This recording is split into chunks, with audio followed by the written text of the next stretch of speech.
Good morning, class. Are you able to hear me? Are you able to listen me? Hello.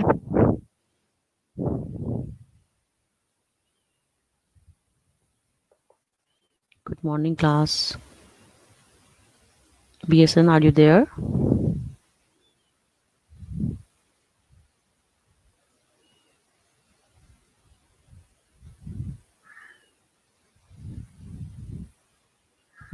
Please make sure if my audio is clear, if you're able to listen me, so that we can proceed forward. Okay. Soon we will start our lecture as soon as the presentation is online.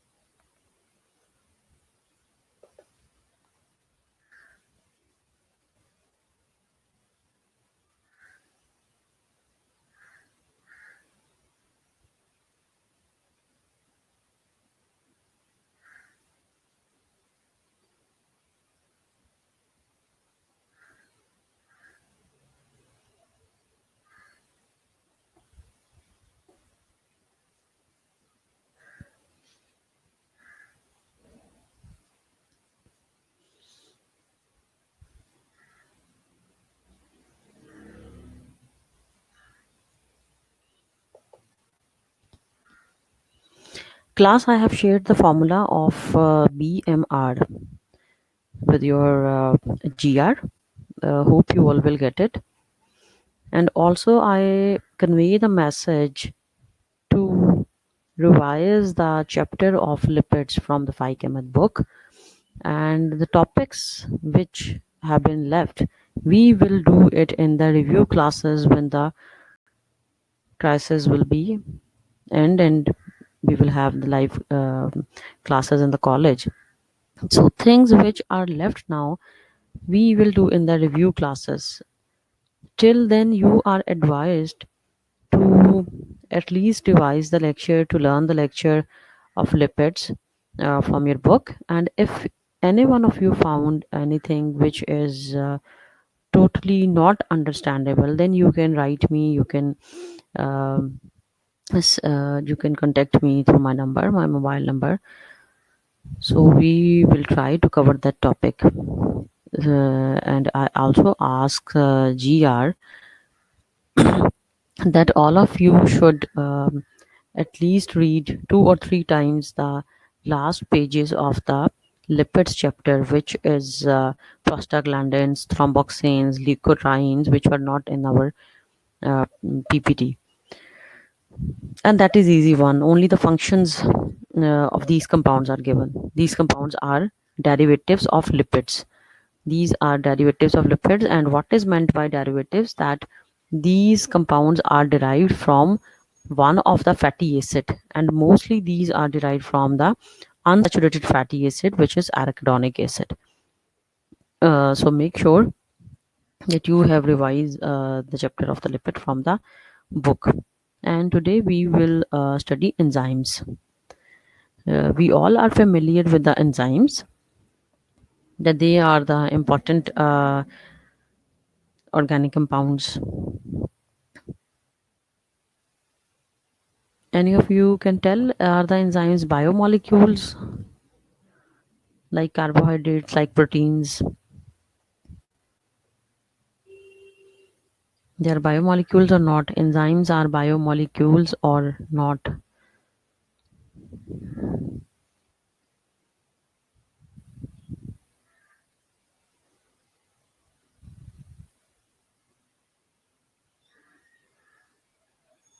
All those students who are saying there is no audio, they can reconnect before officially starting the lecture. So I guess most of the students are able to listen me, and the few one, those who are unable to listen, please reconnect.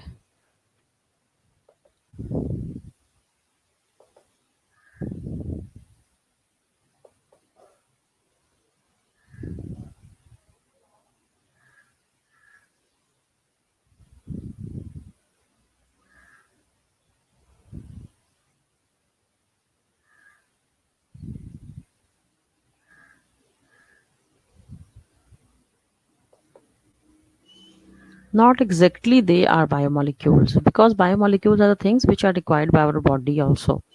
Like we used to eat carbohydrates, we used to. जी madam, जी जी, तो video of कर दूं? Video अपनी of, मैं तो कर ही रही थी बच्चों से।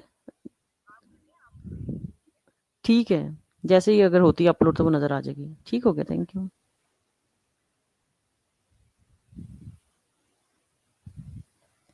So enzymes are basically not exactly they are the biomolecules, but it is true that most of the enzymes are the proteins in nature.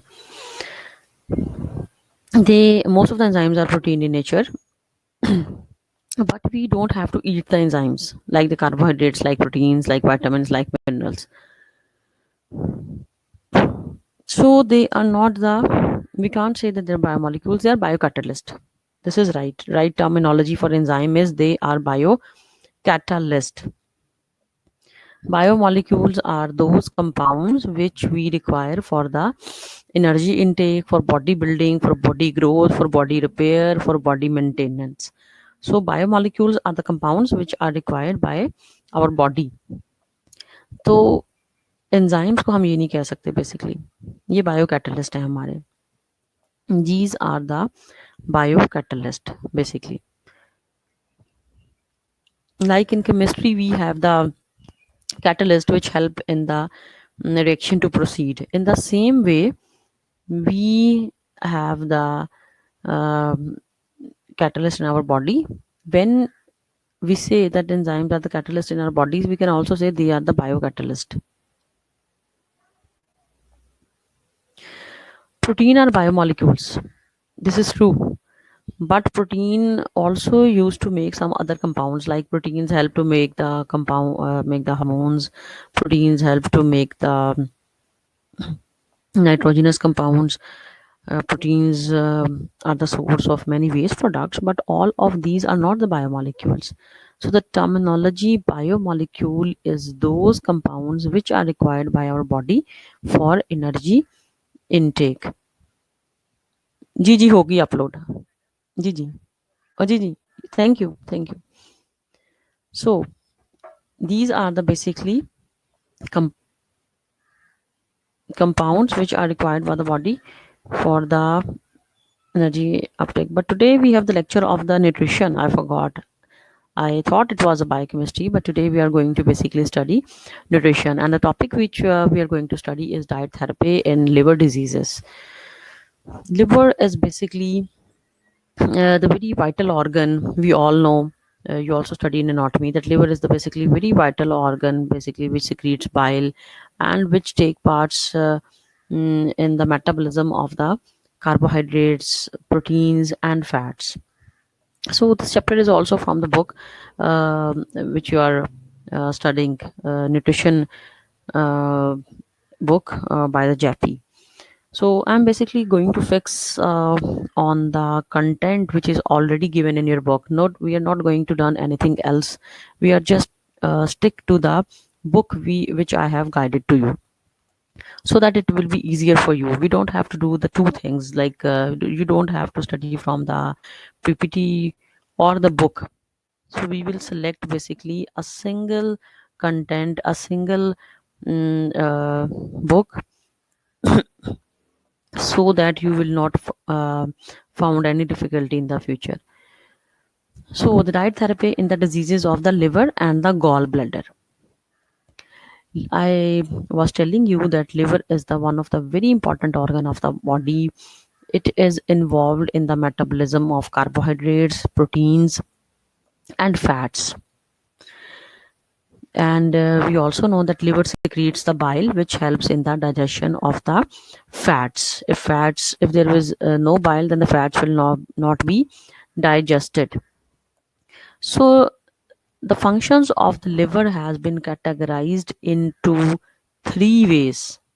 The one is the metabolic function, second is the protective function, and the third is the productive and storage function. So these are the basically three functions of the liver. I am repeating: one is the metabolic function, second is the protective function, and third is the production and the storage.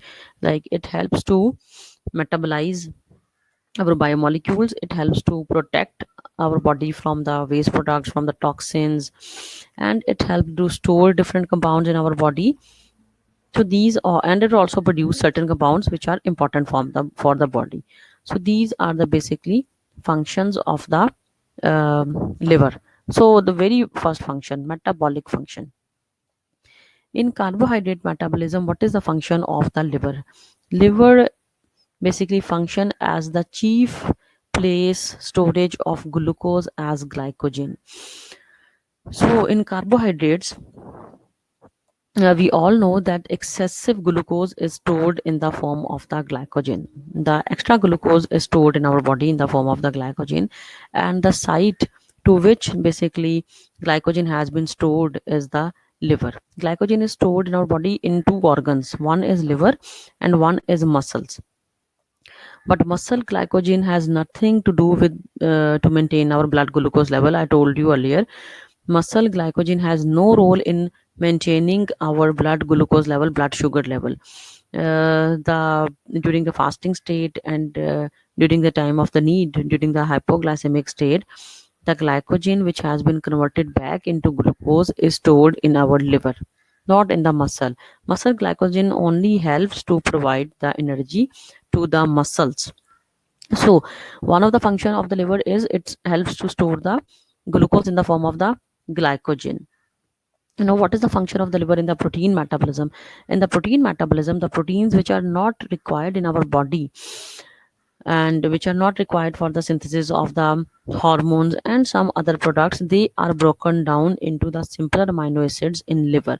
Liver is the organ at which the useless proteins, we will not say useless proteins, but which are not no more required in our body, they have been destroyed or they have been broken down into the amino acids. And then we all know that the end product of the protein is the ammonia. Ammonia is the very toxic waste product. When amine group has been removed from the amino acid, it is liberated in the form of the ammonia. So I told you that the amino acid to which amine group has been removed, it is called as the keto acid. Amino acid में से जब amine group remove कर दिया जाता है तो remaining जो चीज रह जाती है उसको हम कहते हैं keto acid. So amine group has been removed in the form of the ammonia. Ammonia is a very toxic waste product. Definitely, it is also water insoluble. So in order to remove it from our body, we have to first convert ammonia into urea, which is less toxic waste product and which is also water soluble.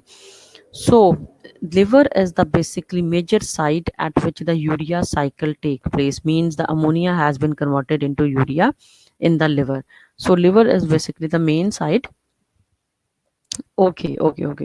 Liver is the main site. Liver main organ है जहाँ पे ammonia जो है urea में convert होता है. मैं दोबारा रिपीट कर देती हूँ कि जो अमाइनो एसिड है, आप लोगों को अगर प्रोटीन का चैप्टर याद हो, ठीक है, अमाइनो एसिड में एक अमाइन ग्रुप होता है, अमाइनो एसिड में एक कार्बोक्सिलिक ग्रुप होता है, ठीक है.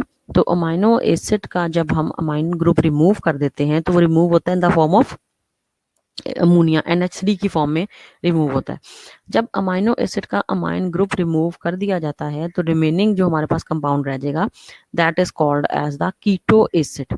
हमने अमाइनो एसिड और कीटो एसिड की अभी बात नहीं करनी, हमने बात ये करनी है कि अमोनिया की फॉर्म में अमाइन ग्रुप रिमूव हो गया, और अमोनिया जो है ये टॉक्सिक वेस्ट प्रोडक्ट है। ठीक है, ammonia is the very toxic waste product.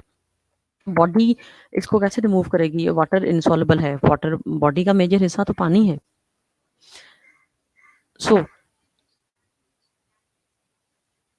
Ammonia जो है जी, ये अब हम रिमूव कर रहे हैं बॉडी से, तो हमें पहले इसको चेंज करना है यूरिया में। तो कौन करेगा अमोनिया को यूरिया में चेंज? अमोनिया को यूरिया में चेंज करेगा हमारा liver.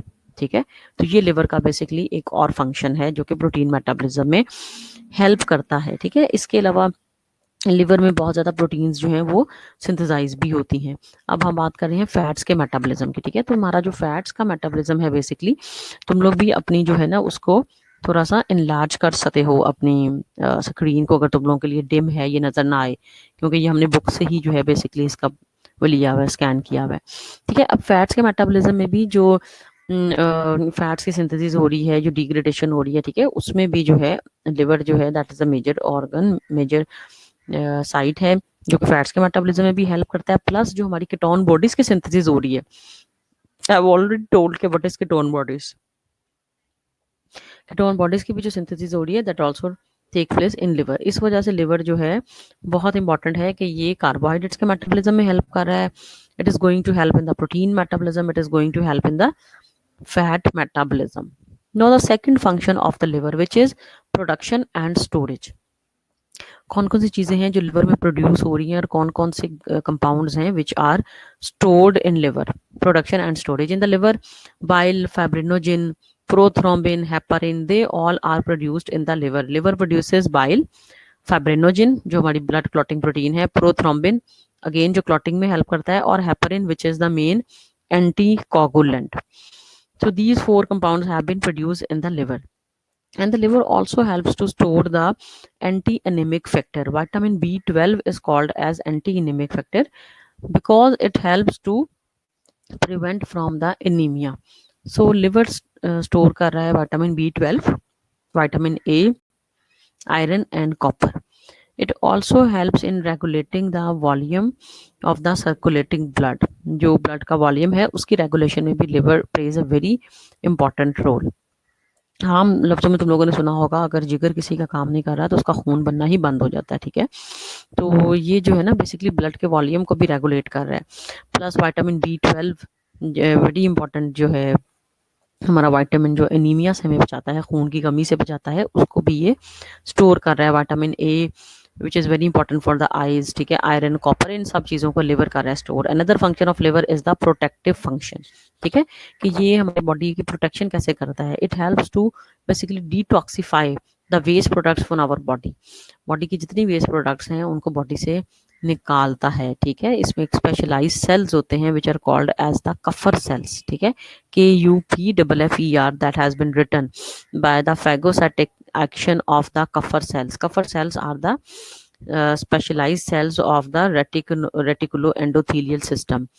RES, reticuloendothelial system, is the basically uh, system which is present inside the liver, and this system basically helps to, this system is the basically system like our immune system.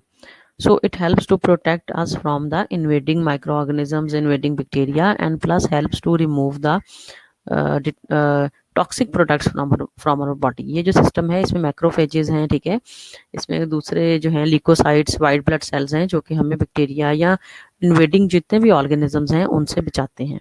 ठीक है, तो liver का protective function है, I am repeating it again, that there are specialized cells which are called as the Kupffer cells which are present in the liver, which helps to detoxify our body. And Kupffer cells are the basically cells of the reticuloendothelial system.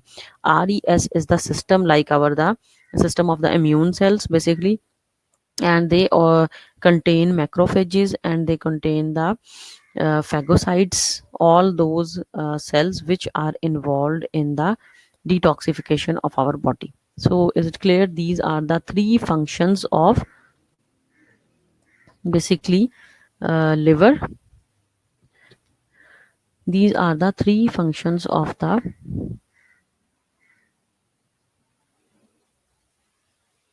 liver. जी जी बिल्कुल, तुम लोग zoom कर सकते हो, ठीक है, any time you can zoom. Ketone bodies produced in our production, then the result is the, someone asked the question, Aksa asked the question that if there is increased production of the ketone bodies, if there is increased production of the ketone bodies, then definitely what will happen? If there is increased production of the ketone bodies, then it will lead towards the, it will lead towards the ketosis. And ketosis is the situation when ketone bodies accumulate, they can cross the blood brain barrier. Ketone bodies can cross the blood brain barrier, and that they can create the situation of the pre-coma and coma, which is a very dangerous situation. So they should not be increased in our body. Normally they are increased in the patients who are suffering from the diabetes mellitus. We will do in the diabetes. Now come towards the liver disorder in the human beings. We are coming towards the main topic, liver disorders in the human beings. Human beings में कौन कौन सी diseases हैं जो कि liver damage की वजह से हो सकती हैं? तो उसमें सबसे ज़्यादा पहली जो डिजीज़ है which is the fatty liver. अगर प्रोटीन की डेफिशिएंसी है बॉडी में, ठीक है, प्रोटीन मैलन्यूट्रिशन है, तो फिर भी क्या है कि बच्चों में फैटी लिवर हो सकता है, ठीक है. Children suffering from the kwashiorkor have been reported to develop the fatty infiltration of the liver. But fatty liver जो है वो सिर्फ बच्चों में नहीं होगा, ठीक है, ये बड़ों में भी, एडल्ट में भी बहुत ज़्यादा कॉमन है फैटी लिवर. लेकिन जो एडल्ट्स में होता है that is not due to the deficiency of the protein. ज़रूरी नहीं है कि एडल्ट्स में जो है वो प्रोटीन की डेफिशिएंसी की वजह से हो. एडल्ट्स में जो मेन कॉज है फैटी लिवर का, the only cause of the fatty liver in adults is the overeating of the fats in our body. If we are taking too much fat in our diet, then definitely they will start depositing in our body. Body में store हो जाएंगी fat, और जैसे body में store होती हैं ऐसे liver के ऊपर भी एक लेयर बन जाती है फैट्स की.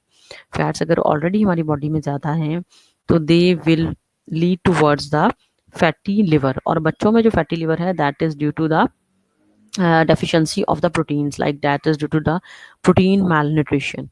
The second disorder which has been caused by the liver is infantile biliary cirrhosis. This disease occurs in the infants of the middle and low income groups in India. As the author is Indian, that's why this is he is telling the situation of the India. But it is true that disease occur in the infants of the middle and low income group, and this is caused by the viral infection. And it has been thought that this disease, infantile biliary cirrhosis, is caused by the aflatoxin which is present in some foods. ऐसे कुछ foods हैं जिसमें एक chemical compound present होता है, उस compound का नाम है aflatoxin, ठीक है, और ये infantile biliary cirrhosis का बाइस बनता है. infantile biliary cirrhosis aflatoxin के खाने की वजह से हो रही है. और aflatoxin कुछ एक केमिकल कंपाउंड है जो कि कुछ उसमें होता है खाने की चीज़ों में, जैसे कि करवा बादाम. अगर बिटर एलमंड यानी कि करवा बादाम अगर तुम लोग ज़्यादा अमाउंट में खा लो तो बच्चे, और स्पेशली बच्चे अगर ज़्यादा अमाउंट में खा लें तो they can suffer from the infantile biliary cirrhosis, ठीक है. दूसरी जो डिजीज़ है that is veno occlusive disease of the liver. This disease has been reported to occur among the children in Jamaica who consumes a bush tea. Again, veno occlusive जो disease है liver की पाकिस्तान में इतनी common नहीं है, ठीक है, पाकिस्तान में तो हेपेटाइटिस वगैरह और सिरोसिस ही ज़्यादा कॉमन है. But veno occlusive disease of liver is caused if we consume the bush tea. Bush tea एक जड़ी बूटी का नाम है, ठीक है, एक ख़ास दरख्त की जड़ी बूटी है, ठीक है, जो कुछ लोग अगर कंज्यूम कर लें तो फिर वो veno occlusive disease of liver से सफ़र कर सकते हैं. And but this is not very common disease. The common disease is the cirrhosis due to excessive alcohol consumption. Those adults and those patients basically जिनमें जो है अल्कोहल कंजप्शन बहुत ज़्यादा है, जो लोग बहुत ज़्यादा अल्कोहल का यूज़ करते हैं, ठीक है, लाइक वाइन बियर वगैरह जो लोग ये चीज़ें पीते हैं, ठीक है, उनमें जो है लिवर सिरोसिस सबसे ज़्यादा होने के चांसेस हैं, ठीक है. So the alcohol consumption is one of the leading cause of the alcohol consumption is the leading cause of basically liver diseases. No, the next thing is basically what is the diet therapy in relation to the metabolic changes. अब liver में ये सारी changes तो जो हैं जी वो liver disease की वजह से the changes which have been caused in metabolism ये तो सारी हो गई कि carbohydrate metabolism is affected, protein metabolism is affected, fat metabolism is affected, ठीक है. तो what is the basically treatment of liver disease, which is the main major topic. The treatment of the liver disease basically, as the patients with liver disease they suffer from the nausea and vomiting. These are the two things which are very common in the liver patients. One is the nausea, another is the vomiting. ठीक है. तो जो inflammation है liver की basically this is called as the cirrhosis. ठीक है. Inflammation of the liver is basically called as the cirrhosis, and cirrhosis is the start of the basically liver diseases. It can lead even towards the liver cancer. ठीक है. Cirrhosis is the very dangerous condition. ठीक है. The chronic अगर आपकी liver disease हो जाए तो it can change into liver cirrhosis, and liver cirrhosis if not treated, if it remain untreated, so it can even change into the liver cancer. So these are the basically we are basically coming towards the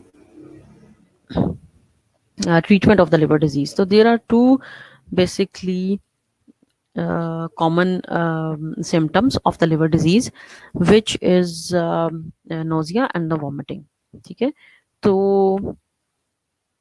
जो liver damage है basically when the liver is not functioning properly, ठीक है, तो उसको फिर हम cirrhosis कह रहे हैं, और इसमें टिश्यूज की ना स्कैरिंग हो जाती है. बेसिकली स्टार्ट में तो इन्फ्लामेशन होती है जिसको हम हेपेटाइटिस कहते हैं, और ये कंटिन्यू अगर चलती रहे, ठीक है, तो टिश्यूज की लिवर के सेल्स की स्कैरिंग हो जाती है. तो उस स्कैरिंग को हम बेसिकली कह रहे हैं cirrhosis. अच्छा जी, there are basically two symptoms of the liver disorders, very common symptoms which the people feel when they have liver failure, not failure exact, when they have some liver disorder. One is nausea, another is vomiting.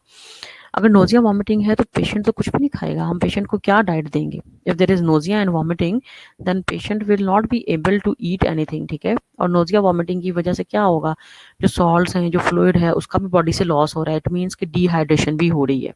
ठीक है. तो हमारा पहला जो काम है, हमने dehydration को ट्रीट करना है. ठीक है. तो first and foremost thing is to treat the symptoms of the nausea and the vomiting, and take the diet basically which can be tolerated by the patient. If there is nausea and vomiting, it means patient is not able to tolerate the diet. So definitely we will supply the liquid diet, and the most common source of the energy in the liquid diet is the glucose, which is the carbohydrates. So the first target of the diet therapy of the liver diseases is to increase the intake of the carbohydrates in our diets, so as to supply the energy. So carbohydrates will be the main source of the energy, and definitely we have to prevent the tendency of the ketosis. हमने ketone bodies को body में नहीं बनने देना, इस वजह से हमने अपना कार्बोहाइड्रेट हाई करना है. अगर हम कार्बोहाइड्रेट लो कर देंगे तो बॉडी में फैट्स एक्टिव हो जाएंगे. ठीक है. और फैट्स फिर कीटोन बॉडीज बना देंगी. तो हमने ग्लूकोज देना है, फ्लूइड्स देने हैं. ठीक है. और ये हम जो है पेशेंट अगर बाय माउथ टॉलरेट कर सकता है तो दे दे, नहीं तो फिर हम इसको ड्रिप के थ्रू यानी कि इंट्रावेनसली भी हम पेशेंट को ग्लूकोज दे सकते हैं. ठीक है. In the form of the drip. We can also give the carbohydrates patient by the intravenous infusion. So this is the first line of the treatment. अब second thing is protein content भी हमें बहुत ज़्यादा high करना है. protein content should also be high because जितने भी biomolecules हैं उन सब में protein is the only biomolecule basically which helps in the repairing of our body. तो लिवर अगर श्रिंक हो गया, लिवर ठीक है सुकर गया जिसको हम कहते हैं, लिवर श्रिंकेज है, लिवर डैमेज है, तो उसमें क्या है, liver has the ability to regain its original shape and original size. Liver में एबिलिटी है कि अगर सुकर जाता है तो दोबारा अपनी नॉर्मल स्टेट में आ सकता है. तो नॉर्मल स्टेट में कैसे आएगा? If you provide the proteins. तो लेकिन प्रोटीन का जो इनटेक है ये डिपेंड कर रहा है कि एक पेशेंट की कंडीशन क्या है. ठीक है. अगर तो कंडीशन ऐसी है कि जी लास्ट स्टेज है, फिर प्रोटीन्स का कोई फ़ायदा नहीं है, because proteins will no more be metabolise in our body if the liver is not working properly. But if there is a start of the disease, liver का जो डैमेज है वो इतना ज़्यादा नहीं है, तो फिर definitely the protein content will be high, so that rebuilding of the damaged tissue will take place. Rebuilding of the damaged tissue will only take place if we increase the intake of the protein in our diet. The second thing, which I think I told you, that skim milk is very beneficial for the liver patients. Skim milk is the milk which is the fat free milk, the milk to which the fatty layer जो एक milk के ऊपर बन जाती है, जो बलाई अगर हम उसको रिमूव कर जाएं तो रिमेनिंग जो मिल्क होता है उसको हम कहते हैं skim milk. So skim milk contains the basically amino acid methionine which changes in our body to a substance called as the choline. So choline is the substance which helps to prevent the fatty liver. Skim milk contains the methionine amino acid, which when we consume it changes into choline, and it helps to prevent us from the fatty liver. So skim milk is the very very important. ठीक है, I was telling कि अगर patient जो है वो orally जो है glucose वगैरह नहीं ले सकता, कार्बोहाइड्रेट नहीं ले सकता, तो हम ड्रिप के थ्रू दे सकते हैं. इंट्रावेनस मतलब ये है कि आप ड्रिप के थ्रू ग्लूकोज की ड्रिप लगा दो पेशेंट को. एनर्जी तो उसको चाहिए ना. अगर उसको बहुत ज़्यादा वॉमिटिंग है, नोजिया है, कुछ खा पी नहीं रहा, तो हम उसको ड्रिप से ग्लूकोज दे दें. इसका मतलब है इंट्रावेनस. ठीक है, यक्सा का क्वेश्चन था. सो सेकंड ट्रीटमेंट जो है वो हमने देना है स्किम मिल्क पेशेंट को, वो फैटी लिवर से बचाएगा. ठीक है, तीसरी जो चीज़ है कि हमने लो फैट देने हैं पेशेंट को, बिकॉज फैटी लिवर भी हो सकता है. ठीक है, ऑलरेडी उसको लिवर का पेशेंट है. ठीक है, तो जो है जी हमने लो फैट्स उसको देने हैं पेशेंट को. दूसरी चीज़ ये है low to moderate fat, depending upon the condition. उसकी कंडीशन कैसी है, ठीक है, पेशेंट की, तो डिपेंडिंग अपॉन के उसकी कंडीशन कैसी है, हम लो टू मॉडरेट फैट पेशेंट को दे सकते हैं. फैट्स का फायदा ये है कि अगर कम भी लेंगे तो उसको ज़्यादा एनर्जी मिल जाएगी. ठीक है, कैलोरी इनटेक जो है that is increased in fats. तो इस वजह से हम जो है उसको लाजमी फैट्स देंगे, बट मेक श्योर कि हम उसको गुड फैट्स देने हैं. ठीक है, अनसैचुरेटेड जो फैटी एसिड्स हैं they can be given to the patient, plus fats in the whole milk, egg, they are easily digested and they can be included. But क्योंकि because that book is of the Indian author, but I will suggest कि पाकिस्तान में जो है ना घी, मक्खन और ये अंडे की जर्दी वगैरह, एग योक, ये सब मना है लिवर पेशेंट्स को. ठीक है, तो सेफर साइड के लिए जो है ना हम पेशेंट को whole milk, egg yolk, butter, cream, these things are not allowed basically in Pakistan in the patients of the liver diseases. They should be avoided. ठीक है, इसमें लिखा ना excessive amount of fat should be avoided, तो हमने जो है ना इसको अवॉइड ही करना है बेसिकली. ये चीज़ें जो है ना ही इंक्लूड करें तो ज़्यादा बेहतर है पेशेंट के लिए. ठीक है, तो हमने high carbohydrate, high proteins and low fat is the basically target of the liver diseases. And it is also important that patient also take some multivitamin tablets. ठीक है, ताकि उसका जो है बी कॉम्प्लेक्स की टैबलेट्स या मल्टीविटामिन, ठीक है, ताकि उसका जो मेटाबॉलिज्म है ना वो रेगुलेशन सही करता रहे. तो multivitamin tablets plus the fluid intake is also very important. Fluid intake is the one thing which is very important, क्योंकि हमारी बॉडी की फ्लूइड्स डिटॉक्सिफिकेशन भी करते हैं, तो इस वजह से हमने फ्लूइड इनटेक को जो है वो इंक्रीज करना है. बिकॉज अगर तो लिवर डिजीज जो है वो वायरस की वजह से हुई हुई है, जैसे वायरल हेपेटाइटिस, तो उसमें पानी का इस्तेमाल जो है वो बहुत ज़्यादा इंपॉर्टेंट है. उसी की तरफ हम आ रहे हैं इन्फेक्शियस हेपेटाइटिस. ठीक है, इन्फेक्शियस हेपेटाइटिस जी. अब जो है जी hepatitis which is the inflammation of the liver. ठीक है, तो हेपेटाइटिस जो है that is also the inflammation of the liver, और ये बैक्टीरियल या वायरल इन्फेक्शन की वजह से होता है. Mostly this is caused by the viral infection. Hepatitis B, hepatitis C, these are the hepatitis which are caused by hepatitis A. They all are the caused by the viral infections. And during the acute stage, the condition is characterized by the anorexia. Anorexia, I told you earlier that this is the anorexia is the situation basically which is fear of eating anything. The patient suffers from the fever, headache, nausea and the vomiting, and anorexia, that he or she basically not able to eat anything. Basically they are afraid of eating anything. So the treatment of the liver diseases, treatment of the hepatitis is basically rest. The first objective of the treatment is to take rest, and the second thing is to take high carbohydrates, high proteins and moderate fats. So in the diet therapy, we have made clear two things. The one is the rest is very important, and the second thing is basically to take high carbohydrates, high proteins, and the low fats. So this is the basically the treatment. No, in the acute stage, patient may not be able to tolerate the clear fluids by the mouth due to the severe anorexia and the nausea. कि एक तो खाने का उसका दिल नहीं कर रहा, दूसरा nausea भी है, तो डेफिनेटली वो माउथ से कुछ नहीं ले रहा. इस वजह से हम इंट्रावेनस फ्लूइड्स हम उसको दे सकते हैं, यानी ग्लूकोज ड्रिप्स की फॉर्म में हम पेशेंट को जो है वो दे सकते हैं. ठीक है, तो जो हमने पेशेंट को देना है ग्लूकोज कितना देना है, that is 300 gram of the carbohydrate, 300 gram of the glucose can be given, 85 gram of protein can be given, and 50 gram of fat can be given. So total calories which can be given to the patient is 2000 kilocalories, and this also depend on the condition of the patient.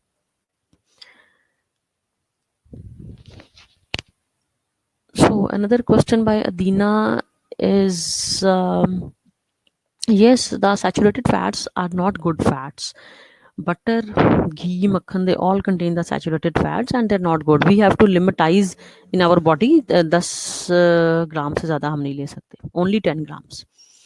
So this is the basically the foods have been given, foods which are allowed in the liver patients, and the foods which are avoided in the patients who are suffering from the diseases of the liver. So the food which can be given is the skim milk. Whenever we write milk in the diet of the liver patients, we will write the skim milk. We will never write the whole milk. So it is very important to give the skim milk. So first is the skim milk. Second is the fruit juices. Fruit juices you can take as much as you can. ठीक है, जितने भी आप ले सकते हो. That is very important. Fresh fruit juices. ठीक है, fruit juices can be taken, and then chicken, lean meat which to which the fats have been removed. ठीक है, तो lean meat ऐसा फैट है जिसमें से चर्बी रिमूव की जाती है. ठीक है, सो हम लोग जो है फिश दे सकते हैं पेशेंट को, वीट दे सकते हैं, रोटी चावल सब कुछ दे सकते हैं पेशेंट को. जो चीज़ हमने अवॉइड करनी है, fried food items, again fatty food items. ठीक है, they are avoided. Plus beverages जो हैं, कोलाज वगैरह हैं, ठीक है, ये सब जो हैं they are also avoided. Fried food items are avoided, alcohol is avoided, beverages are avoided, chocolates they are avoided, desserts are avoided. So these are the things which we don't have to give the liver patients. So we can give them proteins like chicken, like meat, like fish, egg white, skim milk, sugar, honey, it can be given.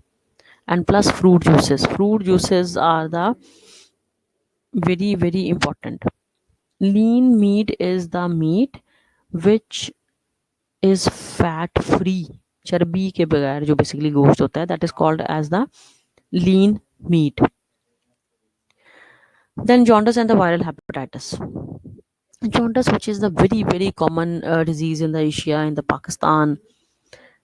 Jaundice is the condition in which yellow discoloration of the skin and the mucous membrane occurs. Jaundice में हमारी जो skin है जी वो yellow हो जाती है, आंखें पीली हो जाती हैं. That is the symptom of the jaundice.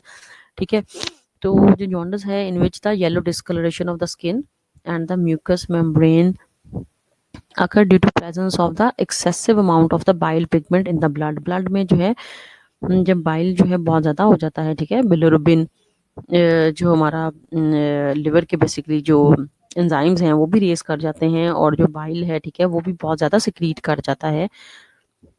तो इसकी वजह से जो है, और हेमोलाइसिस वगैरह भी जब हो जाती है रेड ब्लड सेल्स की, तो बाइल पिगमेंट्स का अमाउंट ज़्यादा हो जाता है, तो इसकी वजह से जी जॉन्डिस होता है.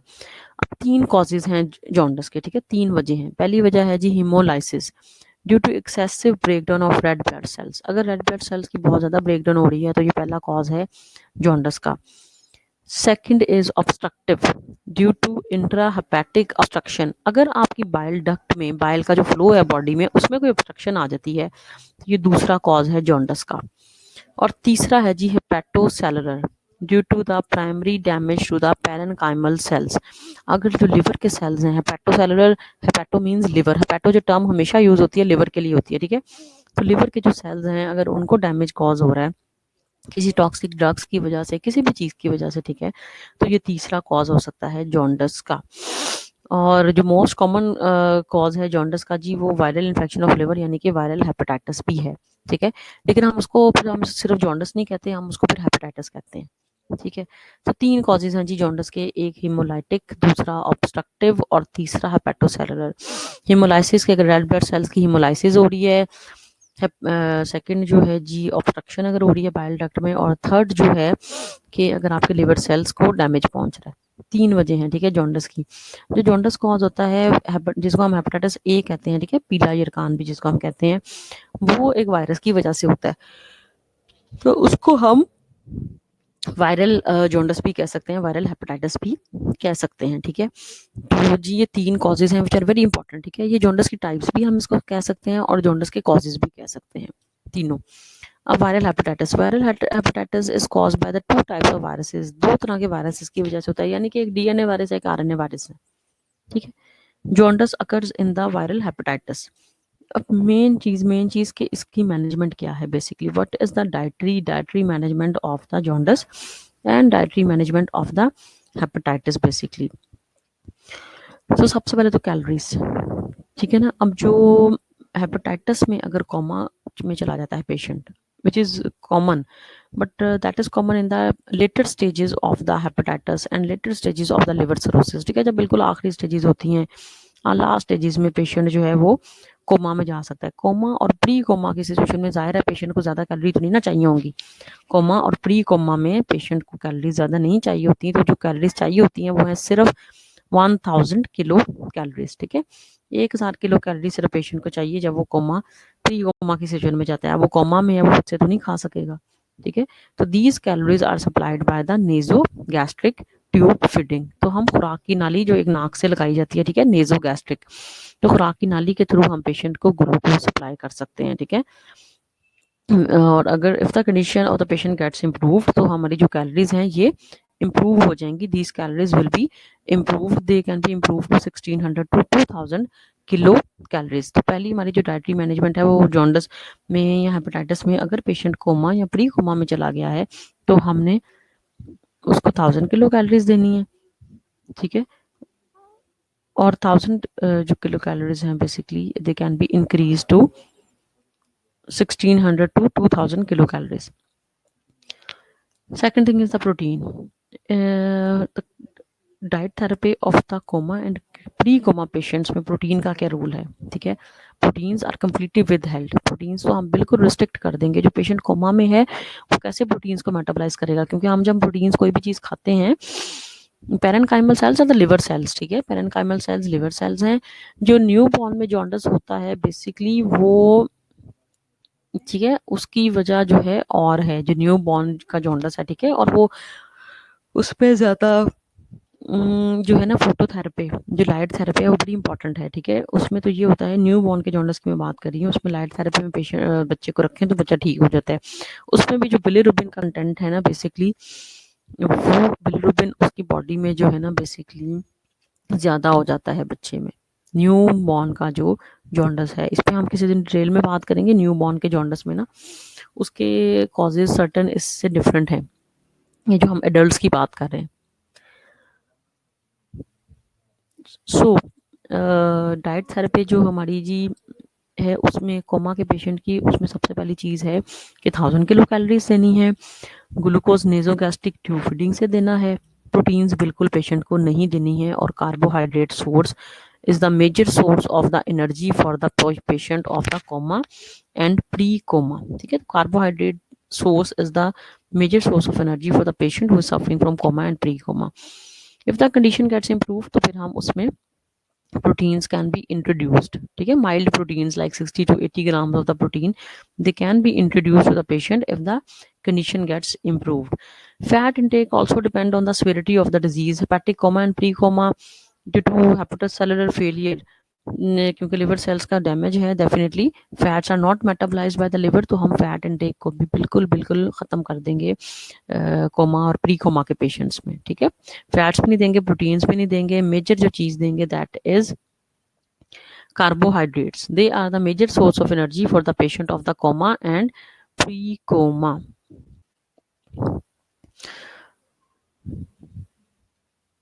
So the carbohydrates are the main source of calories in the diet of the subject suffering from the viral hepatitis. Intravenous glucose is given in the viral hepatitis and the patient who is suffering from the nausea and vomiting. During hepatic coma and pre-coma, foods will have to be given only through the nasogastric tube, and glucose is the major source of the energy. ठीक है, coma और pre coma में सिर्फ carbohydrates चलेंगे और intravenously हम दे सकते हैं ग्लूकोज, ठीक है। नेसोगैस्ट्रिक ट्यूब फीडिंग से we can give the glucose. और माइल्ड से मॉडरेट जॉन्डस में, ठीक है, अगर कंडीशन उसकी बेहतर हो रही है, स्वेयर नहीं है, फिर हम जो है semi solid food items can be given like cereals, like porridge. They can be given only if the condition gets improved और कोमा की सिचुएशन से पेशेंट निकल आता है। अगर तो कोमा में ही है तो फिर definitely only source is fluid diet, liquid diet. No, another thing is the vitamin. Multivitamin tablet is very important, basically, that fulfill the daily requirement of the vitamin B complex group and the vitamin C. So we have to give one multivitamin tablet to the patient daily. Another thing is the minerals. Minerals का जो level है वो बड़ा strictly हमने maintain करना है, ठीक है, बिकॉज अगर नोजिया वॉमिटिंग है तो सोडियम का लॉस तो बॉडी से बहुत ज़्यादा हो गया। सॉरी, अगर सोडियम का लॉस बहुत ज़्यादा हो गया है तो definitely we can give the multi mineral tablet also. यहाँ हम सोडियम के इंटेक को बैलेंस कर सकते हैं, ठीक है, अपनी डाइट में सॉल्ट का इंटेक इंक्रीज कर सकते हैं। The serum level of sodium and potassium should be maintained at normal levels by adding the salt to the diet. इसमें हम डाइट में ही सॉल्ट एंटर कर देंगे, क्योंकि जब हम किसी पेशेंट को वॉमिटिंग वगैरह होती है तो उसकी बॉडी से पानी का लॉस तो जाता ही है, लेकिन साथ में वॉमिटिंग में क्या होता है कि सोडियम का लॉस भी बॉडी से बहुत ज़्यादा जा रहा होता है, ठीक है। तो सोडियम के लॉस को फुलफिल करने के लिए हमने डाइट में थोड़ा सा सॉल्ट हम ऐड कर सकते हैं, लेकिन पहले हम उसके ब्लड टेस्ट वगैरह करेंगे कि सोडियम और पोटेशियम के लेवल हैं कितने। अगर तो लेवल बहुत ही कम होंगे तो दोनों हमारी बॉडी के जो हैं जी मेजर कैटाइन आयनाइंस हैं, ठीक है, तो ये बड़े इंपॉर्टेंट है, इस वजह से हम इसका जो है लेवल इंक्रीज कर सकते हैं, बट पहले चेक करेंगे, क्योंकि नमक जो है वो लिवर पेशेंट्स को हम बहुत ज़्यादा एडवाइस भी नहीं कर सकते, ठीक है। सिरोसिस को इंक्रीज करता है सॉल्ट, हमेशा लिवर पेशेंट्स में हम बहुत लो सॉल्ट देंगे। Parenteral feeding, when the patient suffers from the severe nausea and vomiting, ठीक है, जब मुंह से कुछ नहीं खा सकता, खुराक की नाली से भी कुछ नहीं खा सकता, तो फिर हम इंट्रावेनसली, ठीक है, ड्रिप की फॉर्म में दे सकते हैं या कैथेटर्स की फॉर्म में, ठीक है। कैथेटर्स जो हैं जैसे सिरिंज होती है, शायद तुम लोगों को पता हो, F1 में तुम लोगों ने पढ़ा होगा, लॉन्ग जो कैथेटर्स हैं ये भी खुराक को बॉडी में सप्लाई कर सकते हैं, ठीक है। जैसे हम नीडल से ड्रिप वगैरह की फॉर्म में हम ग्लूकोज सप्लाई करते हैं, इसी तरह से लॉन्ग कैथेटर्स हैं जो कि बॉडी में फूड को जो है वो सप्लीमेंट यानी कि प्रोवाइड कर सकते हैं, ठीक है। लॉन्ग कैथेटर्स जो पेरेंटेरल फीडिंग में दो चीज़ें आएंगी, इंट्रावेनसली और कैथेटर्स की फॉर्म में हम डायरेक्टली जो है जो आपकी मेजर वेन है सुपीरियर वेना कावा उसमें हम आपकी डाइट को एडमिनिस्टर कर रहे हैं, वो रूट है अगर, तो इसको हम कहते हैं पेरेंटेरल फीडिंग। एक एंटेरल फीडिंग है, हमने न्यूट्रिशन में करना है, एक तो ओरल फीडिंग है ना, जो मुंह से खाना है, सबसे बेस्ट है, सबसे बेस्ट है जो हम अपने ओरल फीड लेते हैं। अगर कोई पेशेंट किसी वजह से ओरल फीडिंग नहीं ले सकता, ठीक है, कोई उसका मसला है, तो फिर इंटेरल देते हैं। इंटेरल का मतलब है through the nasogastric to the tube feeding, ठीक है, कि खुराक की नाली, और पेरेंटेरल का मतलब है कि खुराक की नाली से भी नहीं ले पा रहा, ठीक है, और तो फिर हम उसको क्या करेंगे कि ड्रिप की फॉर्म में दे देंगे, ठीक है, उसको हम कह रहे हैं पेरेंटेरल।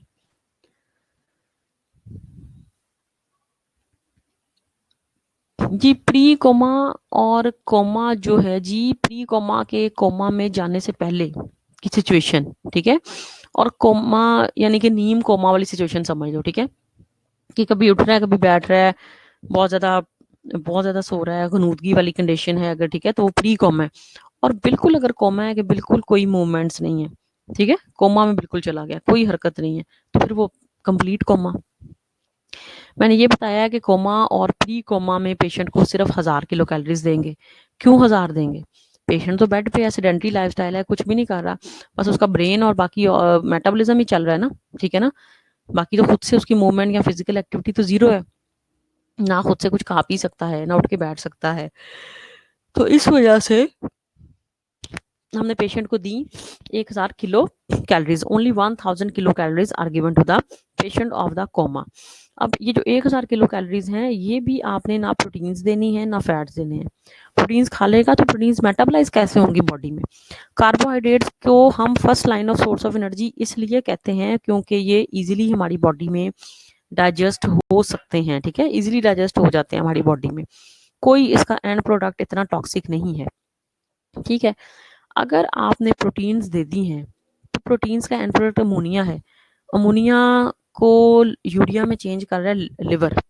अब लिवर ही जब आपका खराब है तो अमोनिया तो यूरिया में कभी भी चेंज नहीं होगा, अमोनिया और टॉक्सिक वेस्ट प्रोडक्ट है, वो तो बॉडी को डिस्ट्रॉय कर देगी आपकी, ठीक है। तो इस वजह से हमने प्रोटीन्स नहीं देनी। इसी तरह से फैट्स का भी जो है कि फैट्स कीटोन बॉडीज में चेंज हो जाते हैं अगर बहुत ज्यादा हो। आपने पेशेंट को फैट्स दे दिए लेकिन लिवर काम नहीं कर रहा, अब फैट्स तो वहीं पड़े रहेंगे, क्या होगा फिर, फैट्स चेंज होना शुरू हो जाएंगे कीटोन बॉडीज में और कीटोसिस कॉज कर देंगे। इस वजह से हमने ना तो फैट्स देने हैं पेशेंट को, ना हमने पेशेंट को प्रोटीन देना है। वेल टॉलरेटेड इजीली डाइजेस्टेड जो हमारा सोर्स है ना, वो है कार्बोहाइड्रेट, तो हमने पेशेंट को सिर्फ क्या देना है, कार्बोहाइड्रेट्स देने हैं, ठीक है, ना प्रोटीन्स देंगे ना फैट्स देंगे। और ये भी कार्बोहाइड्रेट्स हमने ड्रिप के थ्रू देने हैं, ठीक है, इंट्रावेनसली हम पेशेंट को ड्रिप के थ्रू दे सकते हैं। अब इसमें जो है ड्रिप का भी लिखा हुआ है कि 1 मिनट में 30 ड्रॉप्स जो हैं वो ड्रिप से गिरने चाहिए। जो हमने ड्रिप के थ्रू देने हैं ना कार्बोहाइड्रेट्स या ग्लूकोज, उस ड्रिप की भी स्पीड है कि 1 मिनट में 30 ड्रॉप से ज्यादा ड्रॉप्स जो हैं वो ना पास आउट हो। अब जो नेजो गैस्ट्रिक ट्यूब फीडिंग की हम बात कर रहे थे, ठीक है, जो नाक से खुराक की नाली हम लगाते हैं पेशेंट को, अगर तो नोजिया और वॉमिटिंग कंटिन्यूज है, ठीक है, तो हम क्या कर सकते हैं, हम नेजोगैस्ट्रिक अगर रुक गई है नोजिया और वॉमिटिंग तो हम नेजोगैस्ट्रिक फीडिंग स्टार्ट कर सकते हैं। अब नेजोगैस्ट्रिक में आपकी जो ट्यूब है उसमें कोई ना कोई डाइट होगी ना, ट्यूब में कोई ना कोई चीज होगी, खाने की कोई ना कोई चीज होगी, या सोर्स ऑफ एनर्जी के लिए कोई ग्लूकोज होगा, कोई लिक्विड होगा। अब वो लिक्विड क्या है, वो लिक्विड है कोई भी फ्रूट जूस, ऑरेंज जूस जैसे कि हो सकता है। 1 लीटर हमने ऑरेंज जूस लेना है, ठीक है, और उसमें हमने 200 ग्राम ग्लूकोज डालना है।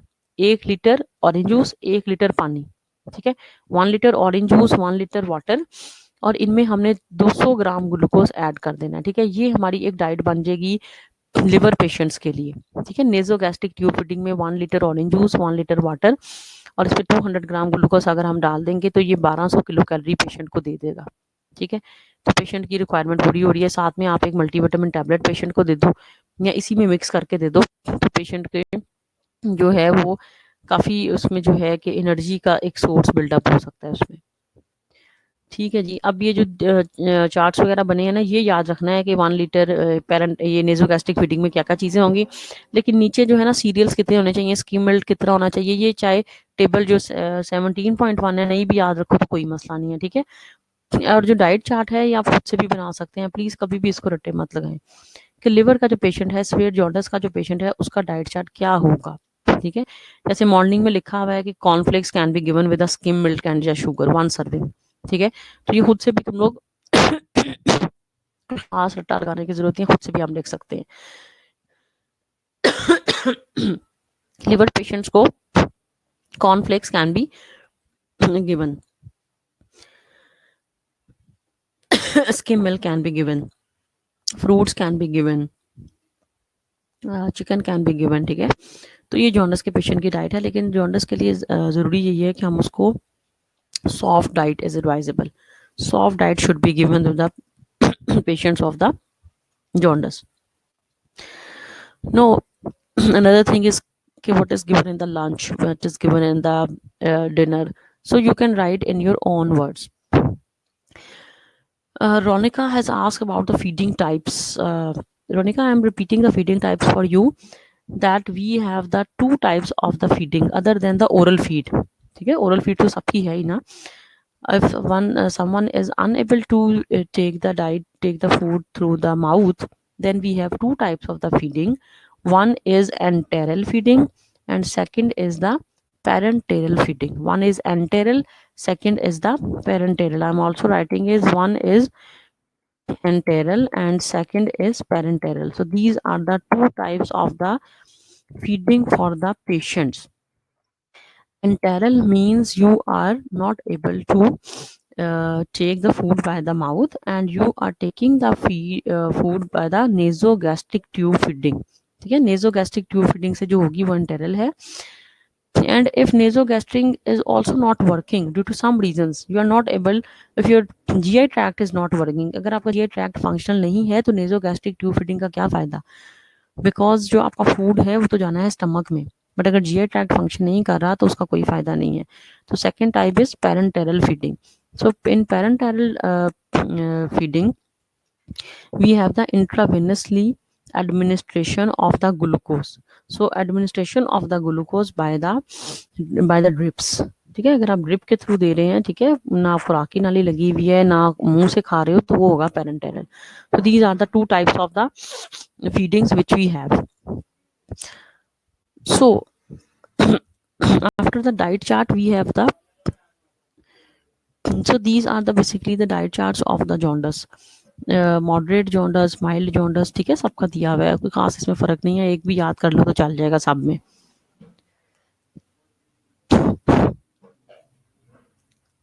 No, we have the basically cirrhosis of the liver.